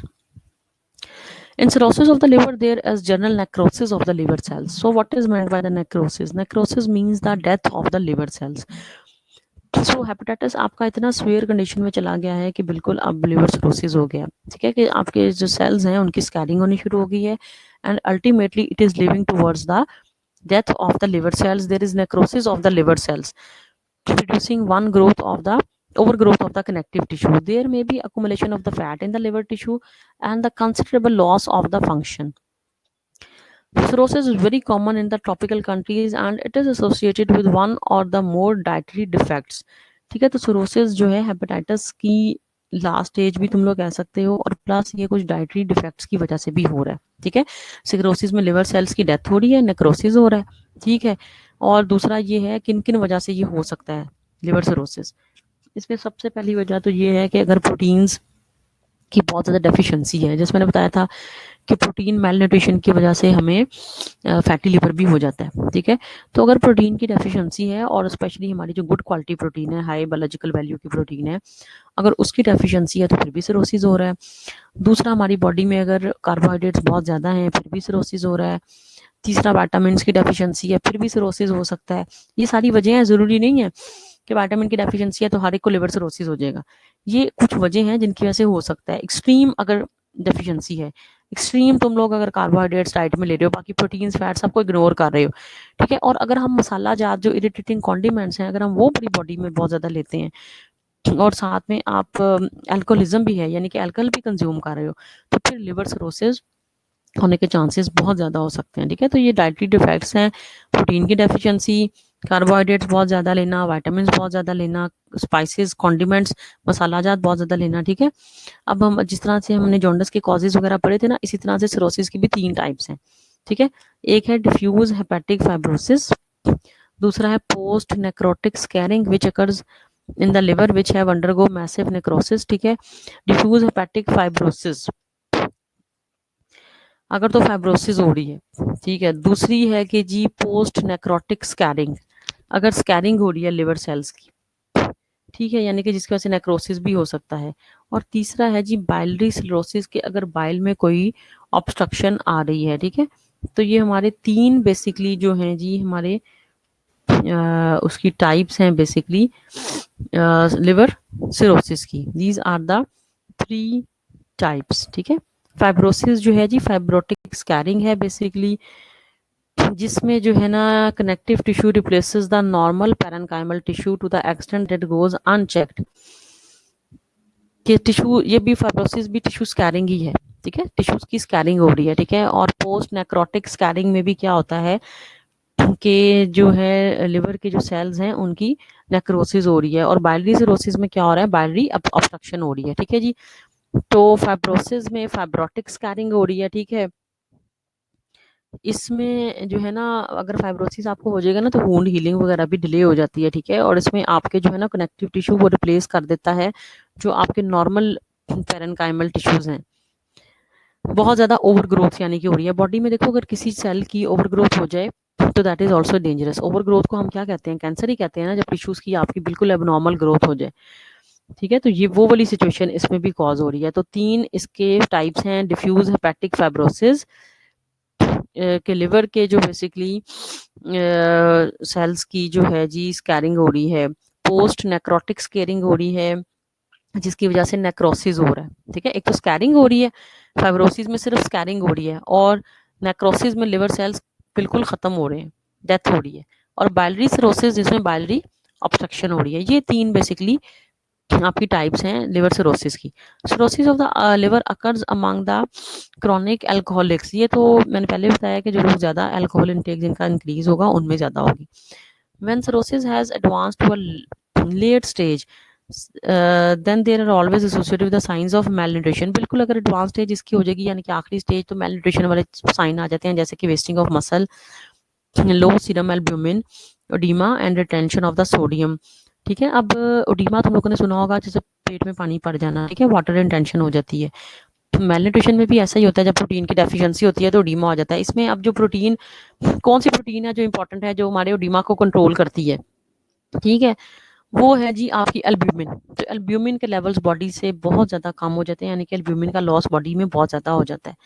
जब बॉडी से एल्ब्यूमिन निकल जाएगी तो क्या होगा कि आपके सेल्स में जो ऑस्मोटिक प्रेशर एल्ब्यूमिन कंट्रोल कर रही है ना, सेल्स का ऑस्मोटिक प्रेशर वो नहीं करेगी, और जो इंट्रा सेलुलर फ्लूइड है वो आपके सेल से लीक करना शुरू हो जाएगा और बॉडी में पानी पड़ जाता है, जिसको हम कहते हैं कि जी वाटर रिटेंशन हो रही है।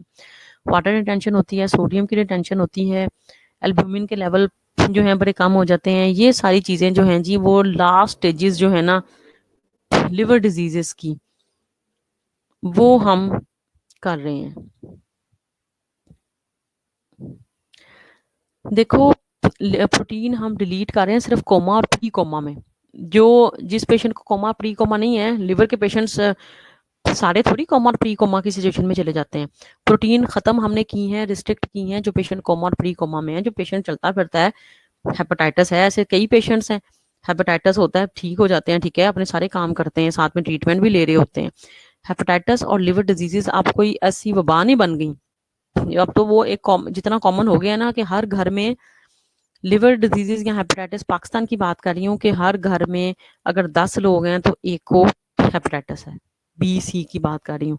रिसेंट सर्वे में हर घर में अगर 10 लोग हैं, और हर घर में होते ही हैं 10 लोग, उनमें से एक को हेपेटाइटिस है, लिवर डिजीज, ठीक है, जॉन्डस है या हेपेटाइटिस है। ये इतना ज्यादा कॉमन बन गया है, तो ये पेशेंट्स ऐसा थोड़ी है कि कोई लेटे रहते हैं या कोई सोए रहते हैं, तो इनको हम प्रोटीन देंगे, लाजमी देंगे। बल्कि अगर तबीयत ठीक है, पहली स्टेज पे नहीं होता कि किसी को लिवर डिजीज हो गई है तो जी अब उसका जिगर ही काम करना रुक गया। ये तो उन लोगों में है। देखो, तुम लोग जैसे मेडिकल से हो, तो हमें एडवाइस ये हम करते हैं कि हर 6 महीने बाद, 3 महीने बाद हम अपना मेडिकल करवाएं, ठीक है।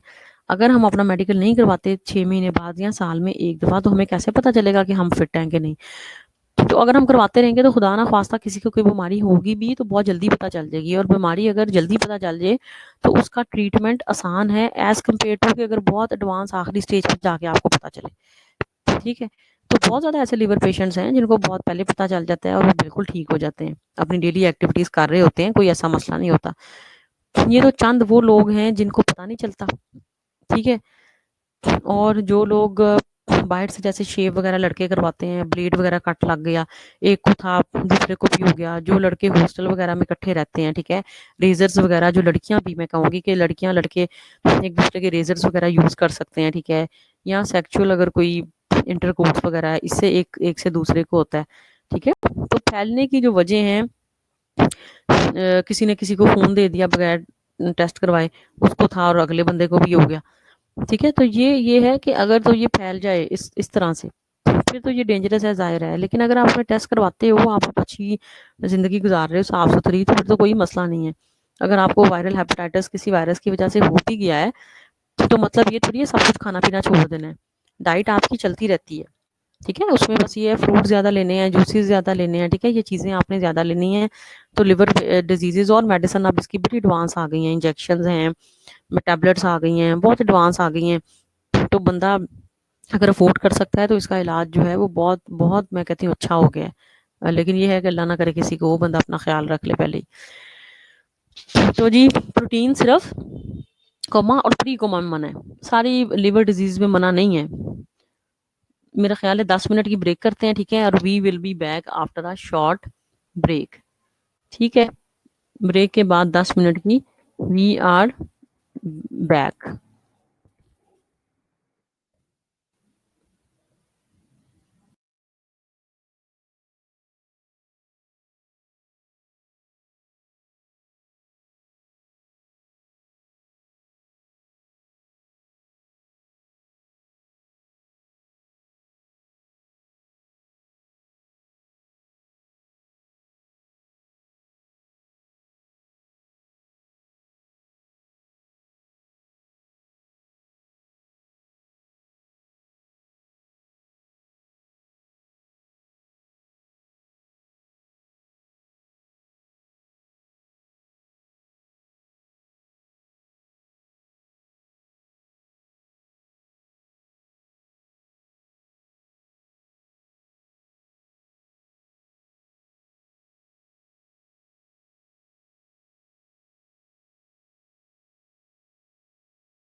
Class, we are back.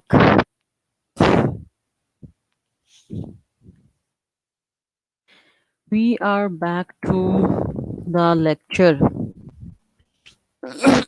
Class, are you back, girls? Please come back towards the lecture. Are you able to listen me? Are you able to listen me? First year, are you there? Okay, Nimra. Thank you.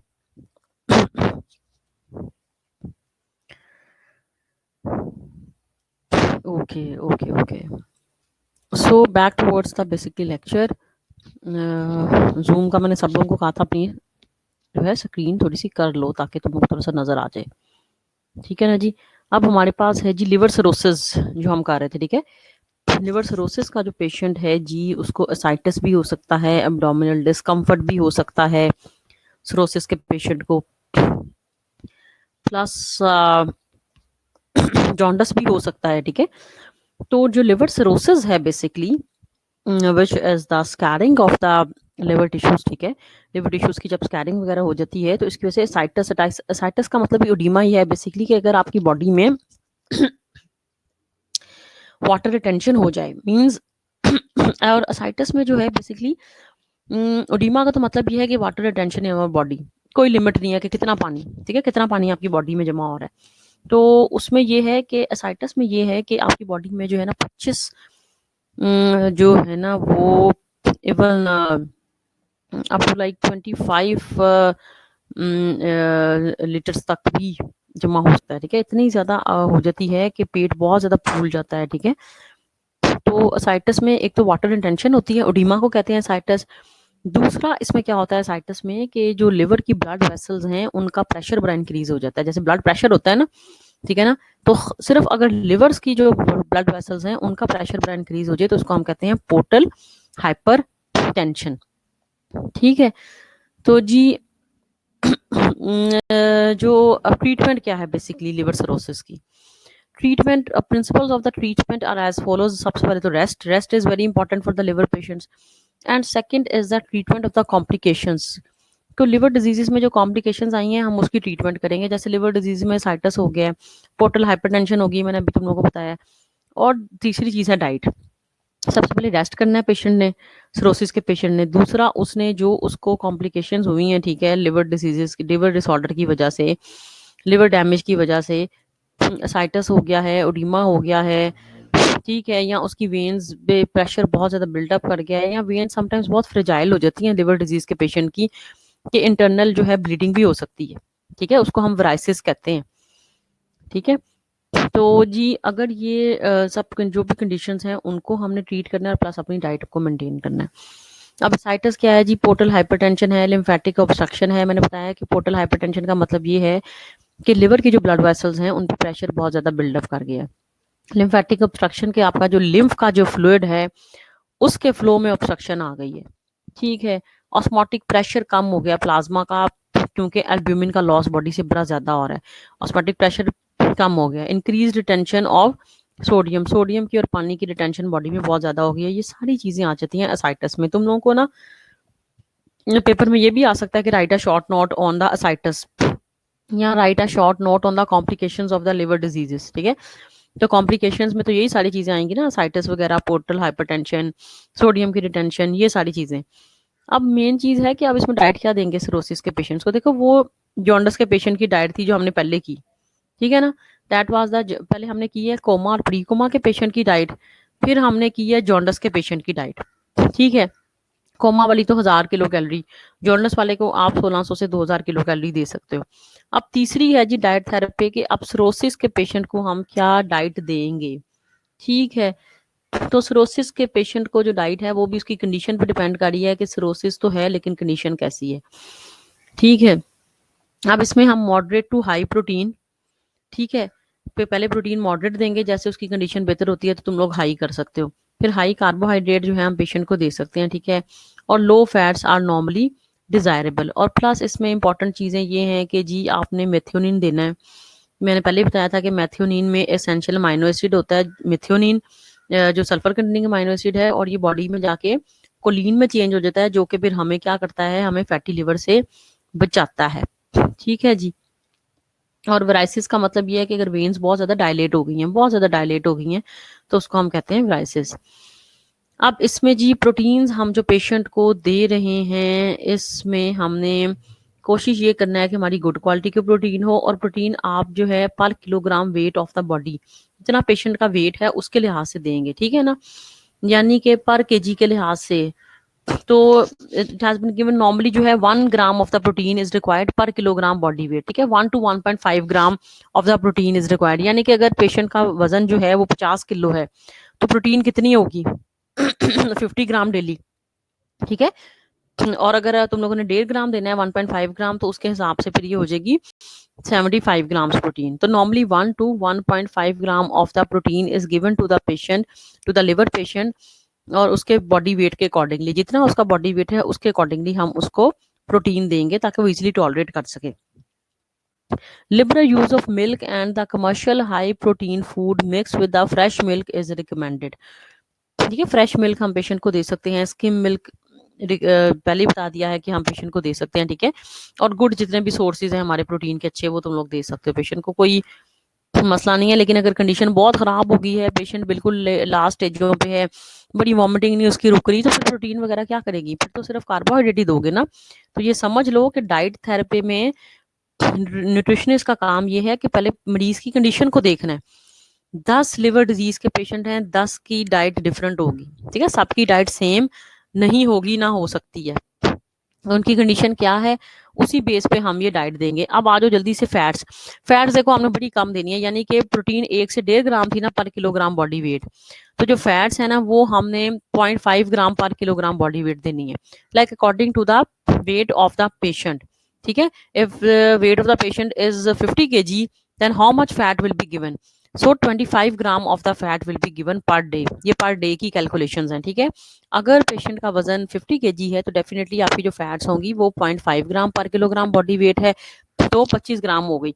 और हाँ, उसकी condition अगर बेहतर हो जाए तो increase कर सकते हो, ये नहीं है कि हमेशा ही उसका इतना ही देगा फैट्स कंटेंट, ठीक है जी। तो कार्बोहाइड्रेट्स, सबसे मेजर सोर्स ऑफ एनर्जी तो हमारा कार्बोहाइड्रेट्स या डिजीजेस में, क्योंकि इसके साइड इफेक्ट्स बहुत ज्यादा कम है, कार्बोहाइड्रेट्स देने का साइड इफेक्ट पेशेंट को बहुत ज्यादा कम है, ठीक है। क्योंकि प्रोटीन से मैंने तुम लोगों को बता दिया कि अमोनिया बन जाता है ज्यादा हो जाए, फैट से कीटोन बॉडी ज्यादा बन जाती हैं, लेकिन कार्बोहाइड्रेट्स अगर ज्यादा देते हो तो एज सच कोई साइड इफेक्ट नहीं है, इस वजह से हम उसको इजीली दे सकते हैं, ठीक है। तो carbohydrates provide more than 60% of the total calories in the diet, के कैलोरीज का जो मेजर हिस्सा है it will come from the carbohydrates.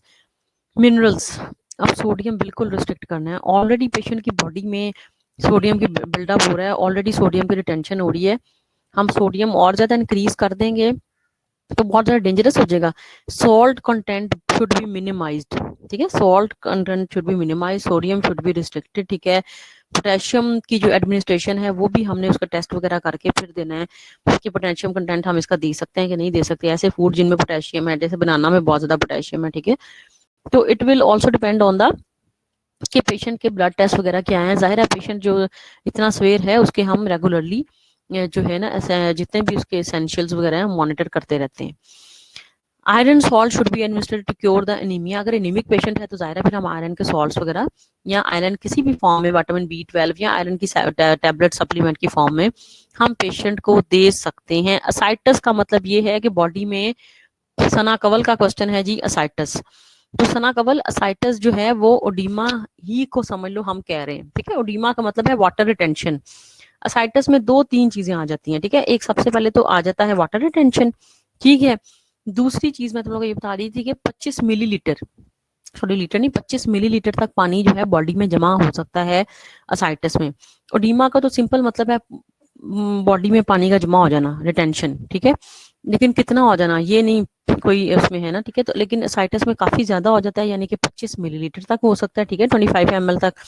दूसरा, इसमें साथ में पोर्टल हाइपरटेंशन भी हो जाती है, यानी कि जो लिवर की ब्लड वेसल्स हैं उन पे प्रेशर भी बहुत ज्यादा इंक्रीज कर जाता है, ठीक है, और प्लस आपकी जो वेन्स हैं वो भी डायलेट कर जाती हैं। तो 2-3 चीजें मिलके असाइटस की सिचुएशन को कॉज कर रही हैं, और ये लिवर के पेशेंट्स में ज्यादा होता है, ठीक है, क्योंकि जब लिवर सेल्स की स्कैरिंग हो जाती है ना तो फिर असाइटस की मेन वजह ये है scarring of the liver cells, main reason of the ascites. ठीक है जी। तो सोडियम पोटेशियम को हमने बड़ा ध्यान से जो है ना एडजस्ट करना है पेशेंट में। प्लस वाइटामिन जो है 1 मल्टीविटामिन टैबलेट मैंने तुम लोगों को कहा कि एडवाइजेबल है, हम पेशेंट को देते हैं, कोई मसला नहीं है। हेपेटिक प्री कोमा की कोमा ये दोबारा रिपीट हो रहा है, ये हम पहले कर चुके हैं, ठीक है। तो इस वजह से हम इसको अभी स्किप करते हैं। अब ये है ना हमारे पास जो है ना diet charts they are given. अब इसमें वेजिटेरियन और नॉन वेजिटेरियन दोनों का बनाया हुआ है, बार बार बता रही हूँ क्योंकि इंडियन ऑथर की बुक है, वहाँ पे वेज और नॉन वेज का कंसेप्ट बहुत ज्यादा है, इसलिए इन्होंने इसको जो है ना वो रखा हुआ है, ठीक है। लेकिन जो है हम इसमें सिंपली तुम लोग को वेज नॉन वेज लिखने की जरूरत ही नहीं है, और ये सीरियल्स कितने चाहिए ये भी याद रखने की जरूरत नहीं है, क्योंकि पेशेंट में वो उसमें पेपर में अमाउंट्स वगैरह नहीं आती, आएगा तो डेली मेन्यू आएगा या डेली डाइट चार्ट आएगा, ठीक है। तो हमारा जो डेली डाइट चार्ट है that is given in the table number 17.5 में जो दिया हुआ है, इसको भी आई विल नॉट एडवाइस कि इसी तरह से मेमोराइज करो, ठीक है। और वेज और नॉन वेज लिखने की बिल्कुल जरूरत नहीं है, सिर्फ अगर तुम लोग लिख दो कि morning, mid morning, afternoon, evening, dinner और आके फूड आइटम्स आप तुम लोगों को मेरे ख्याल है पता चल गए होंगे। टी कॉफी दे सकते हो, स्किम मिल्क दे सकते हो, मॉर्निंग में जूसेस बहुत ज्यादा दे सकते हो इन पेशेंट्स को, ठीक है। ये अब डिपेंड करता है कि डाइट चार्ट आया किसका है। कोमा प्री कोमा का तो कोई डाइट चार्ट नहीं होगा, उसमें तो तुम लोग कुछ भी नहीं लिखोगे कोमा प्री कोमा में ना, कोई उसका डाइट चार्ट नहीं होगा। तो जो जॉन्डस है उसमें हम दे सकते हैं, उसमें भी फिर हमें सॉफ्ट डाइट देनी है, ठीक है। जो पीला यरकान वगैरह के मरीज हैं तो उसमें हमने सॉफ्ट डाइट देनी है, प्लस फ्रूट्स, फ्रूट जूसेस, हम उसको फ्रूट चाट वगैरह इस तरह की चीज़ें, पॉरेज, सीरियल्स, कस्टर्ड वगैरह दे सकते हैं इजीली। अगर सरोसिस का है तो मेक श्योर कि हम उसको राइस वगैरह भी कम ही देंगे, ठीक है, हाफ चपाती कर देंगे, उसकी डाइट में जूसेस वगैरह ज़्यादा कर देंगे। तो एज सच मेमोराइज करने की as such there is no need. Know the dietary management, the requirement for the various dietary essentials are briefly discussed here, like the calories, the calories which are given, the 1000, ये again जो है ना ये तो coma की है, सारी जो डाइट है, I think that is repeating basically ना।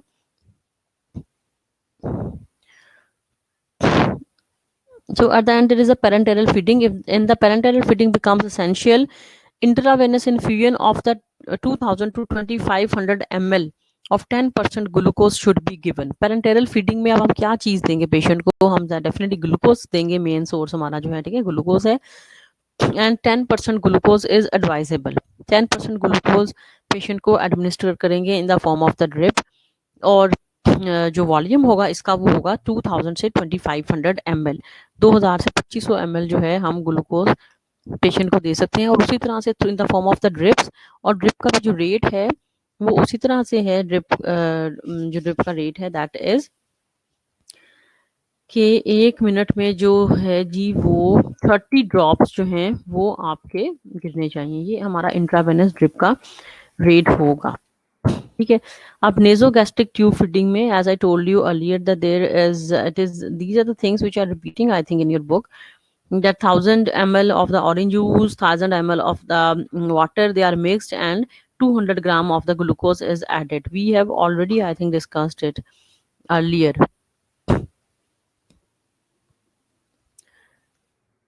So they are repeating basically the last page here, that is only the repetition of the diet of the coma and the pre-coma. These are the things basically which are I think repeating. The calorie intake is 1000 kilocalories. Nitrogenous products of the protein appear to cause, so no protein should be given. This is a diet chart of the coma. We have already discussed the diet chart of the coma. What I am basically telling you, when the patient is given the parenteral feeding, then 2000 to 2500 ml of 10% glucose should be given. And the nasogastric tube feeding का भी जो contents हैं ये वही हैं जो हमने पहले भी कर चुके हैं, ठीक है। तो इस वजह से हम ये दोबारा रिपीट नहीं कर रहे, सिर्फ रिपीट हो रहे हैं ये। अब तुम लोग आ जाओ, जो टॉपिक है इन्फेंटाइल बाइलरी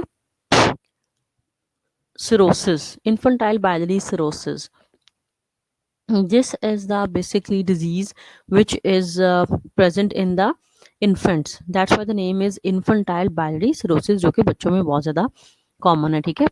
अब इसकी जो है ना there are 3 stages basically, first stage, इसी तरह से सेकंड स्टेज, और बहुत एडवांस स्टेज हो जाएगी, ठीक है, थर्ड स्टेज हो जाएगी। ठीक है। अब तीनों के जो सिम्टम्स हैं बेसिकली फर्स्ट स्टेज के, सेकंड स्टेज के, थर्ड स्टेज के, तीनों के जो सिम्टम्स हैं basically they are the different. ठीक है। अब फर्स्ट स्टेज की अगर हम बात करें तो इसमें जो है एपेटाइट, यानी कि पेशेंट को भूख लगती है कि नहीं लगती। ठीक है। तो फर्स्ट स्टेज में तो पेशेंट को भूख लग रही है, लेकिन सेकंड स्टेज में देखो एपेटाइट बिल्कुल पुअर है, और जो इसकी एडवांस स्टेज है उसमें भी एपेटाइट जो है that is very very poor. इसी तरह से फ्लॉटनेस, ठीक है, एब्डोमिनल जो ब्लॉटिंग वगैरह होती है वो फर्स्ट स्टेज में थोड़ी सी है, लेकिन सेकंड और थर्ड में बहुत ज्यादा है। जैसे लिवर इनलार्जमेंट यानी कि जिगर का बढ़ जाना, वो भी पहली स्टेज में कम है, सेकंड और थर्ड में बहुत ज्यादा है। इसी तरह से जॉन्डस, ठीक है, लेकिन इसमें जो है ओडीमा होने के जो चांसेस और साइटस होने के चांसेस जो है फर्स्ट स्टेज में बहुत ज्यादा कम है।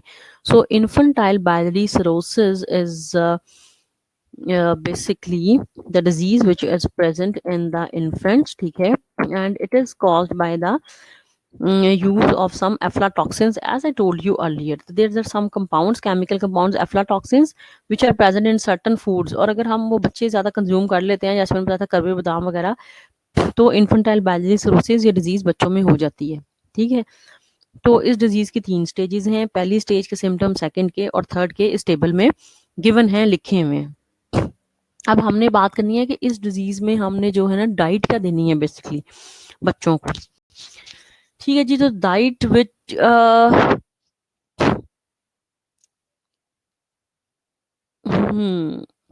ऑल दोज स्टूडेंट्स जिनको आवाज का इशू है, मैं दोबारा कह रही हूँ कि प्लीज वो रिकनेक्ट कर लें, because from my side connection is very very clear, वरना तो सबको ना आए आवाज। ठीक है ना, अगर कुछ बच्चों को आ रही है कुछ को नहीं आ रही, इसका मतलब है तुम लोग के अपने एंड पे इंडिविजुअल कोई ना कोई प्रॉब्लम है, इंडिविजुअल कोई ना कोई इशू है, दैट्स वाई तुम लोग को आवाज नहीं आ रही। तो प्लीज वो जो है तुम लोग जो है ना वो कर लो फिर अपना कनेक्शन वगैरह, ताकि हम ये जरा इसकी डाइट कर लें, बिकॉज अगर रमजान में हो सकता है तुम लोग जल्दी ज्यादा थक जाओ, तो इस वजह से मैं भी थक जाऊँ, तो इस वजह से हम जो आजकल के लेक्चर है ना, आज का है कल का है, इनमें हम थोड़ा ज़्यादा स्टडी कर लें, तो I think that will be advantageous, फायदा ही होगा।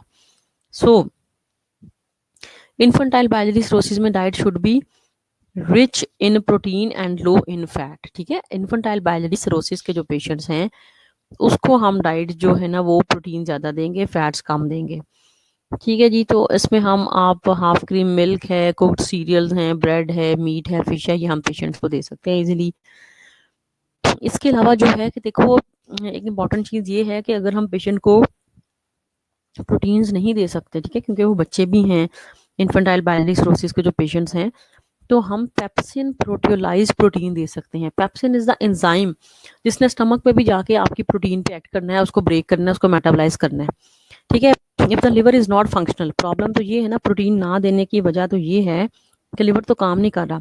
अगर प्रोटीन्स दे दोगे तो फिर बॉडी में मेटाबोलाइज कैसे होंगी, तो अगर हम पहले से ही मेटाबोलाइज प्रोटीन्स दे दें, पेप्सिन प्रोटियोलाइज प्रोटीन पहले से जो प्रोटियोलाइज हुई हो, ठीक है, चॉप डाउन हुई हो, ब्रेक हुई हो, अमाइनो एसिड्स की फॉर्म में हो, वो हम दे दें, तो ये कितना अच्छा है। तो जो डाइट थेरेपी होगी इन्फेंटाइल बाइलरी सिरोसिस के पेशेंट की, कि हम पेशेंट को पेप्सिन प्रोटियोलाइज प्रोटीन दे देंगे, ठीक है, ऑलरेडी ट्रीटेड प्रोटीन दे देंगे, ताकि बॉडी में जाके कोई मसला ना हो। प्लस जो बार बार मैं बात कर रही हूँ कि स्किम मिल्क में एक सब्सटेंस मेथोनिन होता है जो बॉडी में कुलीन में चेंज हो जाता है, जो कि हमें फैटी लिवर से बचाता है। ठीक है। तो वो हमें बहुत ज़्यादा देना चाहिए, ताकि जो है ना पेशेंट जो है ना सेकेंड या थर्ड स्टेज तक ना ही जा सके। So the children should receive the 30 gram of the pepsin proteolized liver extract. तो ऑलरेडी हम इन बच्चों को जो है ना 30 ग्राम पेप्सिन प्रोटियोलाइज जो है ना वो दे सकते हैं प्रोटीन, क्योंकि लिवर एक्सट्रैक्ट का मतलब ये है कि जो आपका चिकन का लिवर है या मटन का जो गॉड का लिवर है उनमें प्रोटीन्स बहुत ज़्यादा होती हैं, बहुत ज़्यादा हाई होती हैं। ठीक है। तो हमने पेप्सिन प्रोटियोलाइज जो है ना वो लिवर एक्सट्रैक्ट जो है ना वो पेशेंट्स को दे देना है। ठीक है। इसके अलावा हमने कोलिन देना है जो कि स्किम मिल्क में होता है। ठीक है। और प्लस मल्टीविटामिन जो है दैट शुड बी गिवन। तो ये हमारी जो डाइट थेरेपी है बेसिकली इन्फेंटाइल बाइलरी सिरोसिस की, उसमें हमने एक चीज़ ऐड की है कि नो डाउट कि कार्बोहाइड्रेट्स तो हमने देने हैं, but the major source of energy is basically proteins. ठीक है। Proteins should be given in the large amount and fats should be reduced. ठीक है। फैट्स हम कम देंगे। तो जो हम प्रोटीन्स दे रहे हैं दैट इज ऑलरेडी प्रोटियोलाइज प्रोटीन। ठीक है, प्रोटीन को प्रोटियोलाइज करने के लिए, ब्रेक डाउन करने के लिए we have the enzyme, we have the two enzymes basically, pepsin and the trypsin. these are the two enzymes basically which help to proteolyze the proteins। और पेशेंट्स को अगर हम पहले से ही मेटाबोलाइज प्रोटीन्स दे दें, मीन्स हम पेप्सिन प्रोटियोलाइज प्रोटीन अगर दे दें, so that is the more advantageous। ठीक है ना, कि liver is not functional, so if pepsin proteolyzed protein should be given, then the side effects should be reduced, because already that is the already metabolized protein, pepsin proteolyzed protein। तो हमने patient को pepsin प्रोटोलाइज basically protein extract देना है patient को।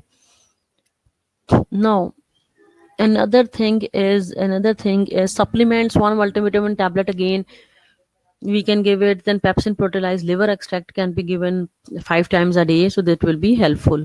In addition to the diet, the children should receive a 30 gram of the pepsin proteolyzed liver extract, choline chloride, iron salts and the daily need of all the vitamins। ये जो diet therapy है ना infantile बाइलियरी cirrhosis की, ये इस page का आखिरी जो पैराग्राफ जो थेरेपी है, I think that is the enough कि इन्फेंटाइल बाइलियरी सिरोसिस के लिए हमारी जो बेसिकली डाइट थेरेपी है उसमें हमने प्रोटीन्स को हाई देना है, और प्रोटीन्स में हमने pepsin proteolyse protein should be given. ठीक है, 30 gram pepsin proteolyse liver extract should be given, that is very effective towards the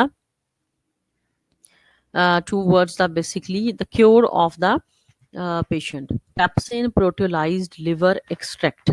ठीक है, पेप्सिन प्रोटीलाइज लिवर एक्सट्रैक्ट की अगर तुम लोगों को कंफ्यूजन है ना, तो इसका मतलब ये है कि प्रोटीन जो पहले से मेटाबोलाइज हुई हो, ठीक है, जिनको हमने एंजाइम्स डाल के मार्केट में अवेलेबल होती हैं, अमाइनो एसिड्स भी मिलते हैं और प्रोटीन्स भी प्रोटीलाइज जो पहले से हुई हो, ताकि बॉडी को ना काम करना पड़े, बॉडी को उसको मेटाबोलाइज ना करना पड़े, तो ये हम ऑलरेडी जो है we can give the pepsin proteolyse protein extract that can be given to the patient, so that is the basically diet therapy of the patient who is suffering from the infantile biliary cirrhosis।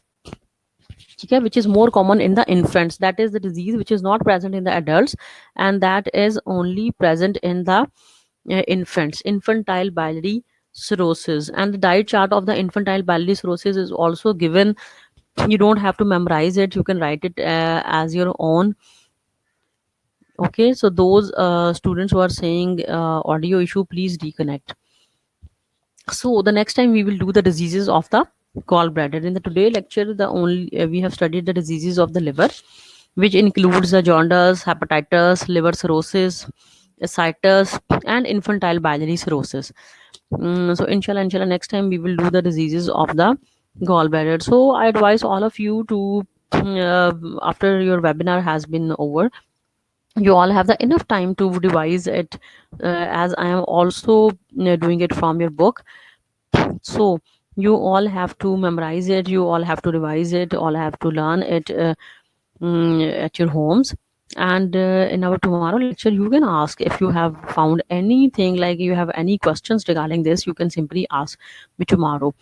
You have to recall the functions of the liver first of all, which is very important, functions of the liver with these are the three functions of the liver which have been given: metabolic function, protective function and the storage function।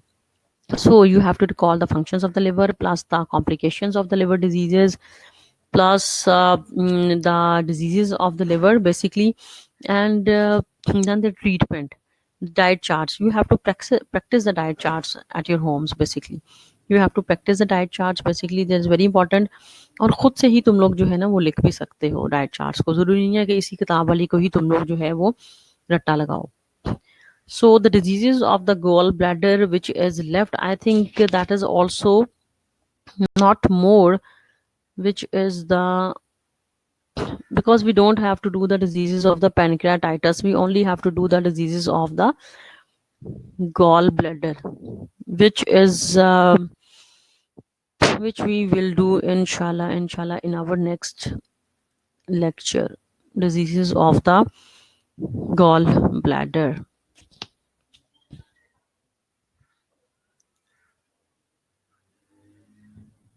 I think that is only the one page, we can cover it, so that next time we can start the another topic, disease of the gallbladder gallbladder concentrate and store bile. Know what is the function of the gallbladder? Gallbladder कहते हैं basically जो आपकी body में पित्ता होता है ना, उसको हम कहते हैं गॉल ब्लैडर। ठीक है, गॉल ब्लैडर इज द जिसको हम पित्ता भी कहते हैं, और ये हमारी बॉडी में बाइल को स्टोर करता है। ठीक है, और जो बाइल है which is poured into the intestine during the intestinal digestion, digestion के टाइम में इंटेस्टाइन में आता है कि ये फैट्स को डाइजेस्ट कर सके। अब जो गॉल ब्लैडर के डिजीजेज है ना, वो है एक्यूट कॉलसिस्टाइटिस और गॉल स्टोन्स। दो डिजीजेज हैं, क्योंकि हमने पैनक्रियास की डिजीजेज नहीं करनी तो हम गॉल ब्लैडर की जल्दी से कर लेते हैं। ठीक है, तो acute cholecystitis and gall stones. acute cholecystitis जो है ना, it occurs in association with the obstruction of the cystic duct। Gallbladder का अगर तुम लोगों ने स्ट्रक्चर वगैरह देखा हो तो गॉल ब्लैडर जो है वो उसकी जो बेसिकली जो नेक है ना, बेसिकली उस पे अगर जो है ना कोई ऑब्स्ट्रक्शन वगैरह अगर आ रही है ना, तो that is the basically associated with acute call cystitis. ठीक है, यहाँ कोई इन्फेक्शन अगर हो गया गॉल ब्लैडर का, ठीक है, तो उसकी वजह से जो डिजीज हो रही है उसको हम कह रहे हैं एक्यूट कॉल सिस्टाइटिस। और अगर गॉल ब्लैडर में कोई स्टोन्स बन गए हैं, यानी कि कोलेस्ट्रॉल के, कैल्शियम के, बाइल पिगमेंट्स के, प्रोटीन्स के, तो उसको हम कह रहे हैं गॉल स्टोन्स। जैसे आपके किडनी में स्टोन्स बन जाते हैं ना, इसी तरह से क्या है कि गॉल ब्लैडर में भी, पित्ते में भी पथरियां बन जाती हैं, स्टोन्स बन जाते हैं, जिसको हम कहते हैं गॉल स्टोन्स। और उसके लिए हमें फिर गॉल ब्लैडर को ही निकालना पड़ता है। ऐसा नहीं है कि हम स्टोन्स को निकाल सकते हैं, उसके लिए हमें गॉल ब्लैडर को ही निकालना पड़ता है। अब अगर किसी को कोलसिस्टाइटिस है ना, तो सबसे पहले तो रेस्ट करना है, मेडिसिन लेनी है, फ्लूइड बड़ा ज्यादा लेना है, और प्लस इसकी जो डाइट है ना वो है जी कि आपने वही ऑरेंज जूस, सुक्रोज और ग्लूकोज, इनका मिक्सचर बना के जो है जी वो पेशेंट को देना है, क्योंकि इसमें फ्लूइड इनटेक बड़ा इंपॉर्टेंट है। I am repeating, gallbladder की जो डिजीज है उसको हम एक्यूट कोलसिस्टाइटिस भी कहते हैं, और दूसरा गॉल स्टोन्स, दो डिजीजेस हैं। एक्यूट कोलसिस्टाइटिस के अगर गॉल ब्लैडर की जो नेक है उसमें कोई इन्फेक्शन हो गया, ठीक है, या कोई ऑब्स्ट्रक्शन हो गई है, तो एक्यूट कोलसिस्टाइटिस। और अगर हमारे गॉल ब्लैडर में कोई स्टोन्स बन गए हैं कोलेस्ट्रॉल के, कैल्शियम के, प्रोटीन्स के, तो उसको हम कह रहे हैं गॉल स्टोन्स। दोनों कंडीशंस में वाटर इनटेक बहुत ज़्यादा हो जाएगा। ठीक है, और इसमें एक डाइट बताई हुई है कि orange juice 1500 ml, glucose 200 gram, sucrose 200 gram and skim milk 1000 ml। ये 2500 ml की एक डाइट है which is very very beneficial for the patients who are suffering from the cholecystitis. अब एक्यूट कोलसिस्टाइटिस में ज़्यादा इन्फेक्शन एक्यूट होता है, लेकिन अगर ये क्रॉनिक हो जाए, ठीक है, गोल स्टोन्स नहीं है लेकिन जो है इन्फेक्शन ही अगर क्रॉनिक हो जाए, तो फिर हम उसमें हमने क्या करना है कि डाइट जो है आपकी वो आपने कार्बोहाइड्रेट उसमें ज़्यादा लेने हैं और फैट्स आपने बिल्कुल कम लेने हैं, क्योंकि गॉल स्टोन्स जो बनते हैं ना वो कोलेस्ट्रॉल के बनते हैं। तो गॉल ब्लैडर की जो डिजीजेज हैं इसमें fats are totally totally restricted, fats बिल्कुल हमने रिस्ट्रिक्ट कर देने हैं। ठीक है, कोलेस्ट्रॉल बिल्कुल रिस्ट्रिक्ट कर देना है। ठीक है, और प्रोटीन्स भी हमने इसमें बहुत ज़्यादा कम कर देनी है। तो मेजर जो हमारा सोर्स होगा ना वो होगा हमारा कार्बोहाइड्रेट्स, और जाहिर है कैलोरीज भी आपने कम कर देनी है। कैलोरीज कम करोगे तो फैट्स कम होंगी, कभी ऐसा नहीं है कि आप कैलोरीज ना कम करो और फैट्स भी आपकी कम हो जाए। तो कैलोरीज जो हम पेशेंट को देंगे वो हम देंगे 1500 किलो कैलोरीज। प्रोटीन्स हम जो पेशेंट को दे रहे हैं बस 50 से 60 ग्राम दे रहे हैं, और जो हम फैट्स दे रहे हैं ना बहुत कम दे रहे हैं, और बस वो भी हम वो दे रहे हैं polyunsaturated fatty acids patients को। सिर्फ polyunsaturated fatty acids are given to the patient. ठीक है, इसमें हमने पैनक्रियास की डिजीजेस नहीं करनी। ठीक है,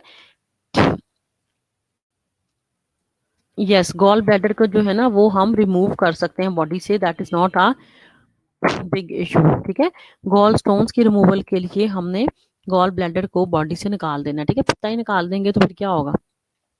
तो पित्ते का काम क्या है, गॉल ब्लैडर का काम क्या है कि ये बेसिकली क्या करता है, बाइल को बेसिकली इंटेस्टाइन में डालता है। ठीक है ना, गॉल ब्लैडर से, लिवर से बाइल सिक्रीट होती है, गॉल ब्लैडर फिर उसको इंटेस्टाइन में डालता है ताकि फैट्स को तुम लोग डाइजेस्ट कर सको।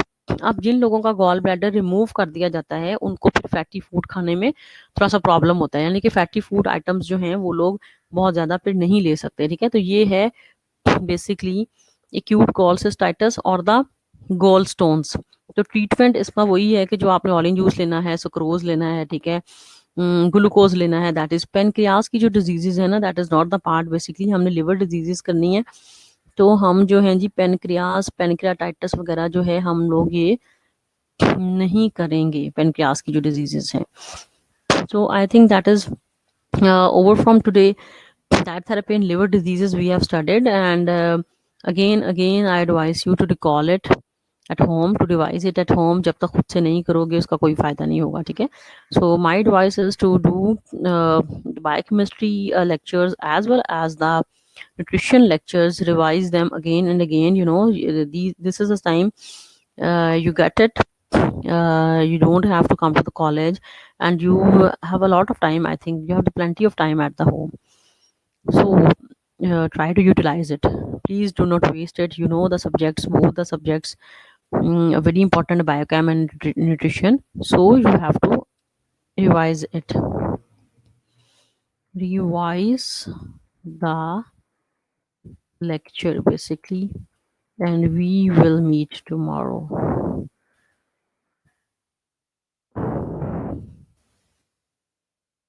Revise the lecture and see you tomorrow.